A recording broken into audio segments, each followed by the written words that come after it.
Jianxin is amazing. She can provide a Geiger shield for your team, heal your active character, and even control crowds of enemies, all while dealing some serious damage.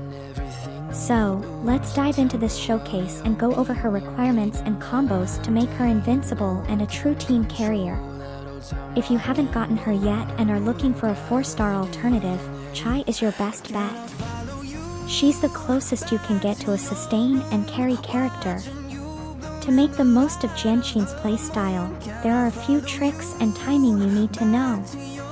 You'll spend about 3 to 4 seconds standing still, building your shield and dealing damage. To reach this stage, you'll need to use a mix of normal, heavy, and resonance skill attacks. In most fights, you should use her resonance skill as soon as possible to build her chi, which is her forte.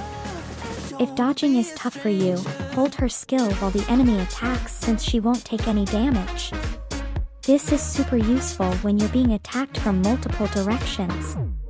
When you have around 80% or more of her chi, try not to use her skill unless it's absolutely necessary to mitigate damage. It has a long cooldown, so it's best to use after her forte is spent. Against enemies that can one-shot you or have large AoE attacks, match their attack with her skill instead of using it immediately.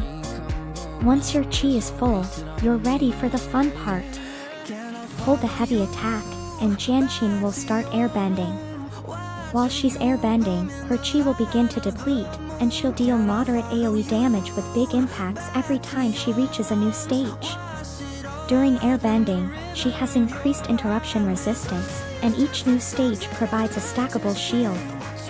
To get a maximum shield, you need a bit of tech and skill. The best echo skill for Jianxin is the zigzag. This echo is a summon, so you won't transform into it, and it creates a stagnation field, making enemies unable to move.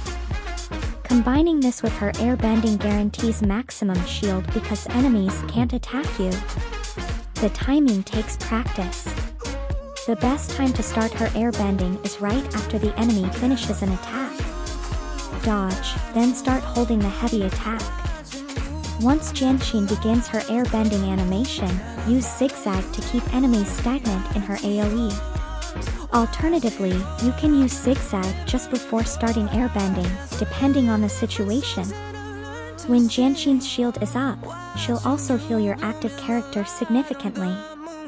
One thing to note is that her serration is expensive. It's best to use it before your skill and forte to build it quickly.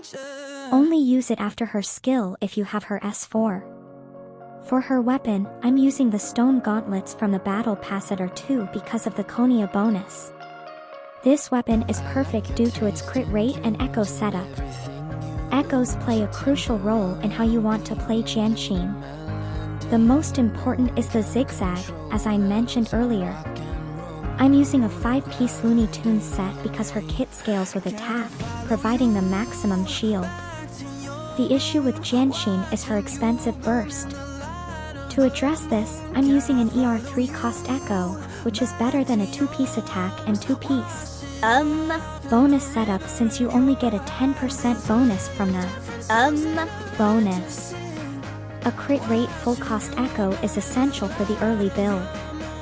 This will transition into a crit damage piece when I have enough crit rate from substats, then attack percent on the rest of the 3 echoes.